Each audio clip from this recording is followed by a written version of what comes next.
आपका स्वागत है साहित्यिक पाखी यूट्यूब चैनल पर। लीजिए सुनिए जैनेन्द्र कुमार द्वारा रचित कहानी रानी महामाया। हेमवंत नामक एक द्वीप था। वहां रानी महामाया राज्य करती थीं। उनको पता नहीं था कि वह विधवा हैं या क्या। राजा वैजयंत एक रोज आखेट के लिए कहकर गए थे और फिर न लौटे थे। यह तब की बात है जब रानी महामाया अपने को जानने के निकट आ रही थीं। दुनिया में रस दर्शन और अर्थ दर्शन की परख होने का समय उनका आ ही सा गया था। अब तक का काल मानो अभिसार में बीता था। अभिलाषाएं स्वप्निल थीं, रंगीन, और उनमें अभी टीस उठ रही थी। समय आया था कि क्रीड़ा क्रीड़ा में जिसको पाती रही हैं, गहरे प्राणों में उसको उपलब्ध करें, अस्थिर प्रगाढ़ता के साथ उसे अपने भीतर ले लें। ऐसे ही समय प्रियतम ने कहा, प्रिय, मैं आखेट के लिए जाता हूँ। रानी ने पूछा, कब आओगे? कब आऊंगा? और राजा किंचित मुस्कराए। तुम्हें कुछ शंका होती है प्रिय? आशंका होती है। रानी सदा की भांति बाहुओं को फैलाकर प्रियतम को अपने पाश में ले लेने को नहीं बढ़ सकी। उसका प्रेम जैसे भीतर से एक साथ ही गंभीर और वेदनामयी हो आया। मन की साध बुझ सी गई और रस की चाह कुंठित होने लगी। उसने कहा, जल्दी आना। राजा वैजयंत मुस्कराए चले गए और फिर नहीं लौटे। आखेटरक्षक ने कहा, महारानी जी, महाराजा तो नहीं मिले। हमें छोड़कर घनघोर वन में जाने कहाँ चले गए? अंगरक्षकों ने कहा, महारानी जी, महाराज का पता नहीं है। और वे बिलख बिलख कर रोने लगे। आखेट पर महाराज के साथ गए सब संगी साथियों ने आकर कहा, महारानी जी, महाराज हमारे सबके देखते देखते आंखों से ओझल हो गए। हम लोग खोज खोज कर हार गए हैं। उनका कोई पता नहीं मिलता। प्रहरी ने कहा, राजमंत्री पधारे हैं। राजमंत्री ने आकर कहा, महारानी जी, महाराज न जाने कहाँ प्रयाण कर गए हैं। प्रजा की आप माता हैं। प्रजा उद्विग्न है। बाहर आकर तनिक उसे संबोधन दीजिए। राजमुकुट स्वीकार करके प्रजा को सांत्वना दीजिए। महारानी जी के राजमुकुटाभिषेक महोत्सव के लिए वसंत चतुर्थी की तिथि नियुक्त करने के विषय में महारानी की क्या आज्ञा है? महामाया को शोक से भी उबरने का समय कहाँ मिला? उन्होंने कहा, महामात्य, क्या वसंत चतुर्थी की तिथि निकट नहीं है? महामात्य, रानी महामाया की इच्छा है, आप अधिक करुणावान हो। प्रजा से कहिए, रानी महामाया पर वह भी करुणा करे। महाराज ही अभी महाराजा हैं। उनकी खोज को छोड़ने की कभी आवश्यकता न समझिए। महामाया की इच्छा है कि उसका मुकुटाभिषेक न हो। महामात्य ने कहा, महारानी जी प्रजा की माता हैं। उनके दुख में प्रजा पीड़ित है। प्रजा चाहती है महारानी स्वयं मूर्धा पर राजमुकुट धारण करें और प्रजा को इस सुख दर्शन का लाभ दें। प्रजावत्सल महाराज की रानी महामाया से प्रजाजन अपना यह स्वत्व मांगते हैं। महामाया ने कहा, सचिव, महामाया प्रजाजन की ही है, किंतु कहो वे धैर्य रखें। वे ऐसा चाहेंगे तो सचिव यह भी होगा, किंतु रानी महामाया पर अक्रोध होना उन्हें शोभा नहीं देता। मंत्री ने कहा, वसंत चतुर्थी को महारानी जी के पुण्य दर्शन की जनता में बहुत आशा बंध चुकी है। ऐसी व्यवस्था में क्या महारानी की इच्छा है कि प्रजा निराश की जाए? रानी, मुझे दुख है। मंत्री, प्रजा का आशीर्वाद महारानी को सुखी करे। रानी, नहीं नहीं, महामात्य। मंत्री, सहस्राधिक प्रजाजन महल के बाहर खड़े हैं। वे अपने उल्लास के संबंध में महारानी की अनुमति की प्रतीक्षा में हैं। रानी महामात्य। मंत्री, महारानी। रानी, मंत्री श्रेष्ठ, प्रजा अपनी महारानी को क्या अपना सुख दुख समझने की स्वाधीनता नहीं देगी? क्या वैसा अवकाश अपनी रानी महामाया को प्रजा नहीं देगी? मंत्री, कहो प्रजा रानी को क्षमा कर दें। मंत्री, क्या महारानी अपने जयघोष का नाद सुनती है? प्रजा महारानी की इच्छा जो रही है। महारानी का मस्तक हाथों में है, बाल फैले हैं, विषाद में डूबी हैं। रानी, ओह मंत्री, महारानी महामाया, रानी सावधान होकर, क्या प्रजा सहेगी कि उनकी रानी रानी न होकर उनकी अधीना हो? मंत्री, क्या प्रजा में यह सामर्थ्य है? इतनी इच्छा है? मंत्री विस्मित, महारानी, रानी उत्तिष्ठ, प्रजा के लिए रानी महामाया प्रजावत्सल होगी। वही महामाया प्रजा की आज्ञानुवर्तिनी होकर, मंत्री मुझे शंका है, प्रजा के लिए असह्य न हो जाए। महामात्य, प्रजा से कहो, करुणा श्रेष्ठ है, आनंदोत्सुकता श्रेय नहीं। मंत्री विमूढ़, महारानी महाराजा वैजयंत से प्रजा विस्मृति चाहती है, स्मृति से छुट्टी चाहती है। उनका अभाव मान लेकर उनके सिंहासन पर नए प्राणी को चाहती है। यह अत्यंत समुत्सुक है। महाराजा के लोप हो जाने पर अत्यंत विश्वस्त है। रानी महामात्य, क्या प्रजा सिंहासन पर कोई पुत्तलिका अवश्य चाहती है?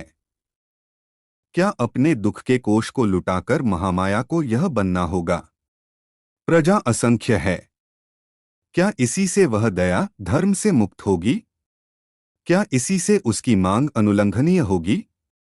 क्या प्रजा प्रजा है, इसी से उसकी इच्छा मेरे लिए आज्ञा बनेगी? मंत्री, कहो, रानी होने का यह दंड है। कहो, क्या वही सुनाने तुम यहाँ आए हो? कहो, क्या यही तुम कहते हो कि इससे बचने का मार्ग नहीं है? मंत्री गतबोध, महारानी। रानी साग्रह, महामात्य, बोलो। मंत्री अवश्य, मेरा आग्रह क्षमय हो, महारानी। रानी महामाया की इच्छा ही मेरा व्रत हो। रानी दृढ़, तो प्रजाजन से कहो, महामात्य, वसंत चतुर्थी को राज्याभिषेकोत्सव होगा। वे संतुष्ट हों, प्रस्तुत हों। महामाया को सिर पर मुकुट लेना होगा, तो वह उसे सिर पर लेगी, पीछे न होगी। हे राम, मंत्री कातर, महारानी, रानी अमात्य, तुम जाओ। रानी को अपने दुख भोग का अवकाश नहीं ही है, तो न हो उसे नहीं स्वाधीनता है, तो सुनो अमात्य, वह राज्य करेगी। राज्य सावधान हो जाए। मंत्री भयभीत, महारानी। रानी आविष्ट, जो अनिवार्य है, वो विधाता की इच्छा। संकट का यह भी उपभोग करने का अवकाश व्यक्ति को न होगा कि वह उसे झेले, झेलकर चैतन्य बने, भक्त बने, दीन बने। क्या रानी व्यक्ति नहीं है? क्या रानी नारी नहीं है? किंतु महामात्य, तुम निश्चिंत जाओ, कह दो, वसंत चतुर्थी को महामाया राजमुकुट लेगी। महाराजा उसके स्वामी कहा गए हैं। अगर प्रजा यह जानने और पाने को निश्चिंत नहीं है, तो महामाया भी यह जानने और पूछने को उत्सुक नहीं दिखेगी। वह बनेगी रानी। सुनते हो महामात्य? जाओ और कह दो। मंत्री हाथ जोड़कर, महारानी जी से सेवक क्षमा मांगता है। प्रजा को समझा दिया जाएगा। सेवक एक मार्ग देखता है। महारानी महामाया अपने भाई के पुत्र वसंतद्युति को दत्तक स्वीकार करके क्या राज्यासन पर आसीन करने में सम्मत होंगी? रानी नहीं अमात्य। महामाया अबला क्यों होगी और राज्यासन खाली क्यों होगा? महाराज का पुत्र नहीं है, किंतु महाराज की निपुत्रा रानी महामाया तो है। वह सब सहेगी। महाराज वैजयंत का सिंहासन किसी के आगे प्रार्थी नहीं बनेगा। देखो, बाहर एकत्रित जनता महाराज के अभाव पर कैसी मतवाली हो रही है। उनके कंठ का अंकुश जैसे उठ गया हो। अरे, क्यों वह महामाया के कान फोड़ना चाहती है? जाओ अमात्य, उन्हें सुनाओ, अपने गलों को वे शांति दें। मंत्री का प्रस्थान। इस प्रकार हेमवंत द्वीप की रानी होकर महारानी महामाया राज्य करती थीं। दिन में राजमुकुट पहनकर राज्यसभा में राजतंत्र चलाती थीं। रात को आकाश के तारों को गिनती हुई जागती थीं और उन्हें गिनती गिनती ही सो जाती थीं। महाराजा वैजयंत का कहीं पता न चला था। महारानी के शासन की निर्ममता से प्रजा त्रस्त हो गई। महारानी के हाथ से न्याय जबकि सहज प्राप्त था, दया सर्वथा दुष्प्राप्य थी। अपराधी को दंड ही मिलता था। क्षमा की कहीं व्यवस्था न थी और राज्य के न्यायाधीशों में कोमलता दुर्गुण समझी जाती थी।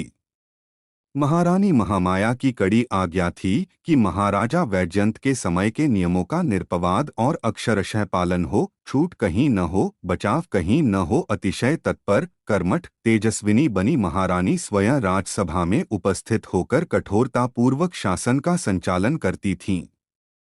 आर्त की पुकार के प्रति वह परमात्मा की तरह अदय हो रहती थीं।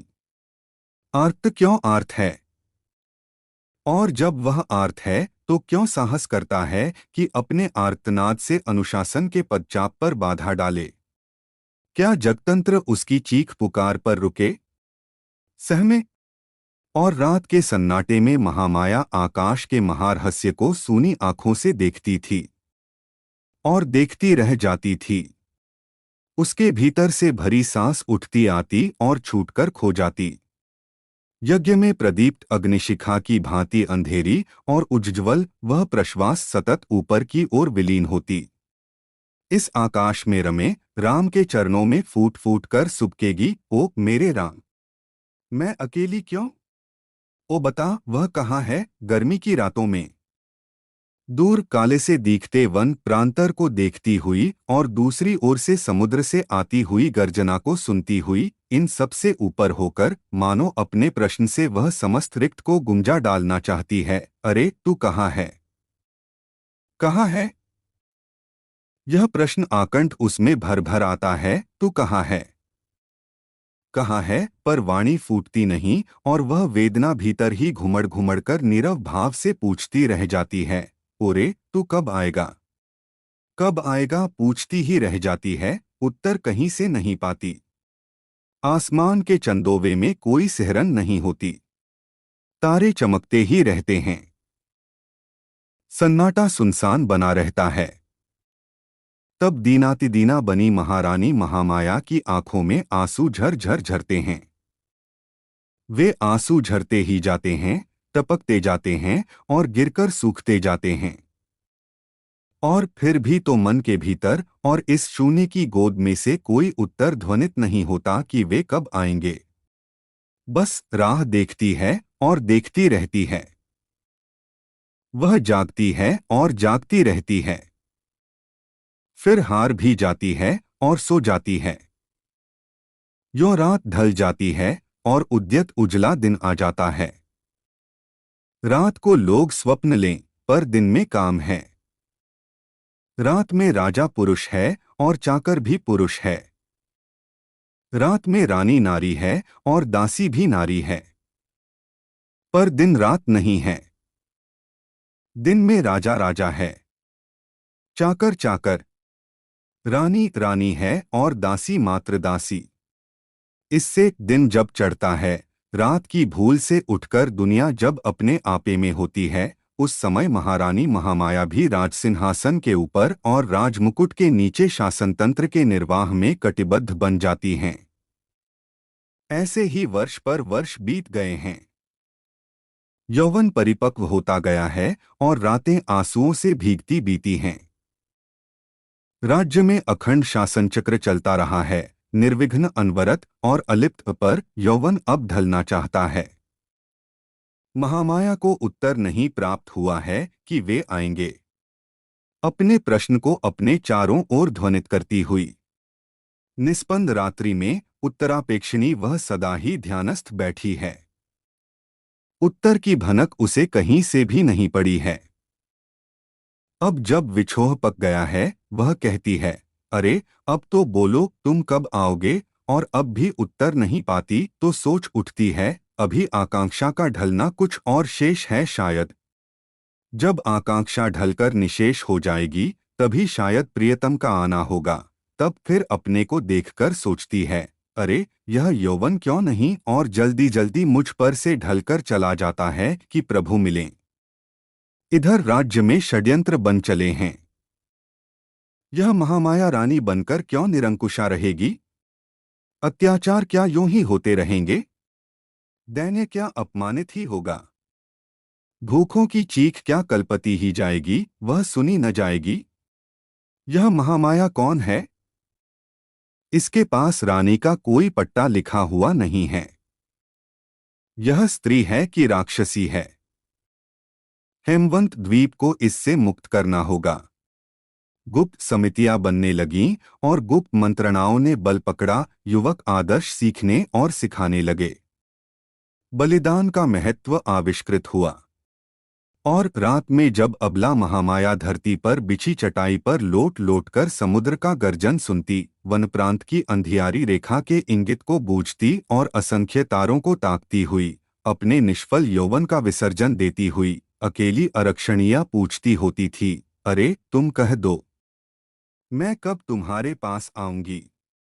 तुम बहुत दूर हो तब मैं ही चलती हुई कहो किस राह से तुम तक आ जाऊं। उस समय राज्य के कुछ अधिकारीगण कोठरी में दिया बत्ती जलाकर इकट्ठे मंत्रणा करते होते थे कि निरंकुश साम्राज्ञी बनी अत्याचारिणी महामाया के भार से कैसे अपने सुंदर राष्ट्र हेमवंत को मुक्त करना होगा। वे लोग हेमवंत के मानचित्र को नमस्कार करके एक एक कर शपथ खाते थे कि वे उत्सर्ग से पीछे न हटेंगे, राष्ट्र को नृशंसता से मुक्त करेंगे। वे लोग संकल्प से भरे, धर्म भावना से उद्यत, उत्सर्ग को उत्सुक, उस समय अपने राजनीतिक कर्तव्यों को परस्परापेक्षा से ज्वलंत और निर्दिष्ट और धारदार बनाया करते थे। महामात्य ने आकर कहा, महारानी, प्रजा में विद्रोहियों का प्रभाव बढ़ता जाता है। आज्ञा दीजिए विद्रोहियों के संबंध में अधिक शोध की जा सके। उस ओर अब अत्यधिक सतर्कता भी कम हो सकती है। महारानी आज्ञा दीजिए। मैं कानून, रानी महामात्य, कानून का पालन करो। उसका अक्षर अक्षर पालन हो ममता अन्याय है। लेकिन कानून में जिन्हें शंका है, उसमें परिवर्तन जिनका लक्ष्य है, राजनीति जिनकी प्रेरणा है, उनका दमन न होगा। विद्रोहियों का प्रभाव बढ़े, लेकिन साधारण न्याय से अधिक कोई अधिकार, कोई अस्त्र मैं तुमको न दूंगी। और तुम जानते हो, मेरे दिन अधिक शेष नहीं भी हो सकते हैं। मंत्री, महारानी, षड्यंत्र घर से बहुत दूर नहीं है।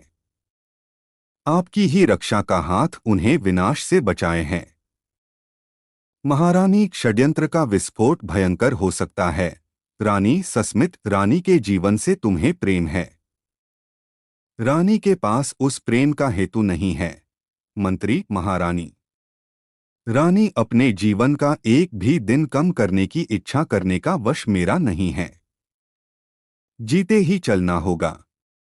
तब तक जब तक प्रार्थना स्वीकृत हो। षड्यंत्रकारी भीरु हैं, किंतु भीरुता तो कानून में दंडनीय नहीं।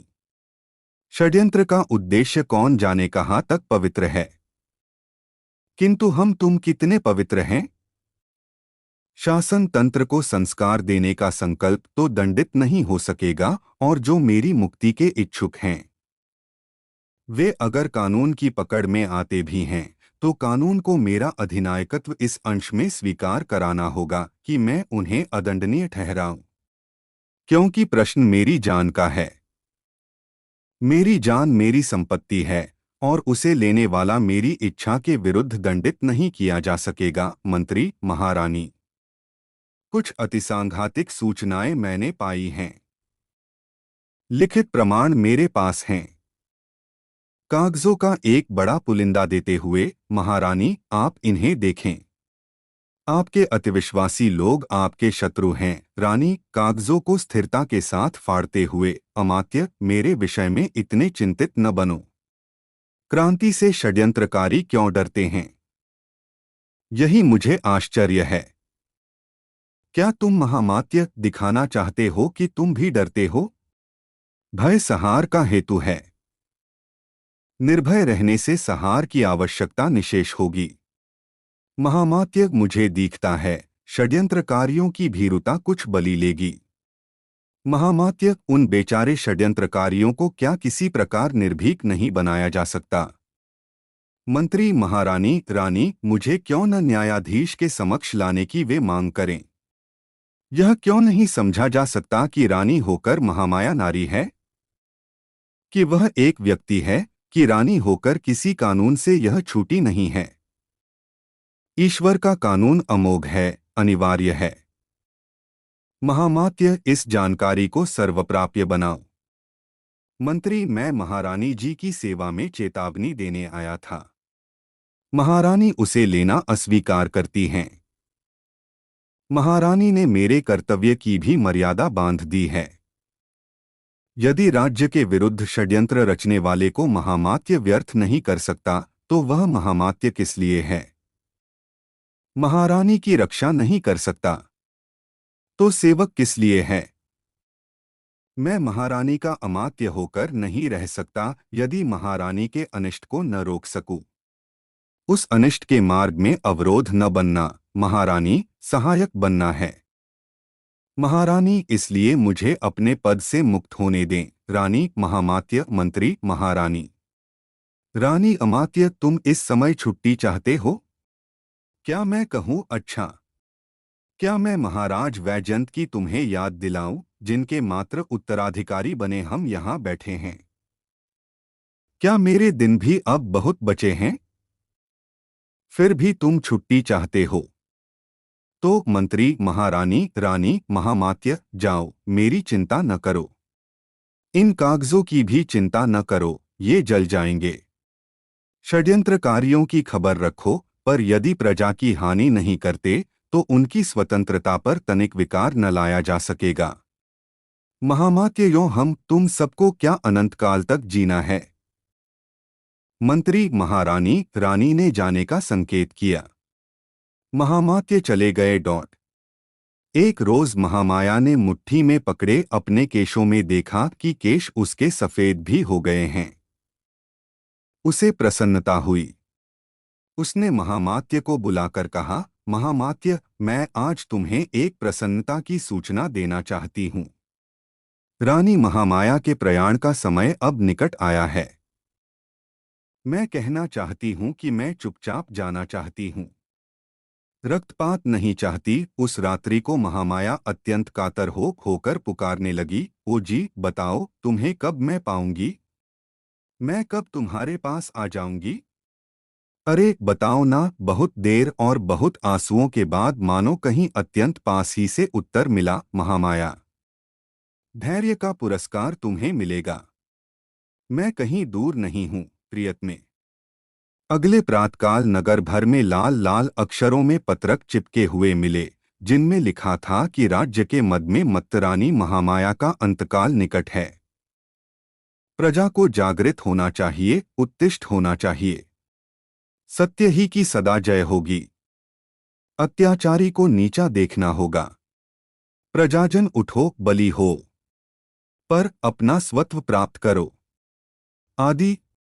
महामात्य ने महारानी की सेवा में उस पत्रक की प्रति प्रस्तुत करते हुए निवेदन किया, देखिए महारानी जी, आपकी क्षमा का परिणाम यह है। महारानी ने पत्रक को एक निगाह देख लिया और ईषत् स्मित के साथ कहा, महामात्य, मैं किस दिन के लिए जी रही हूँ?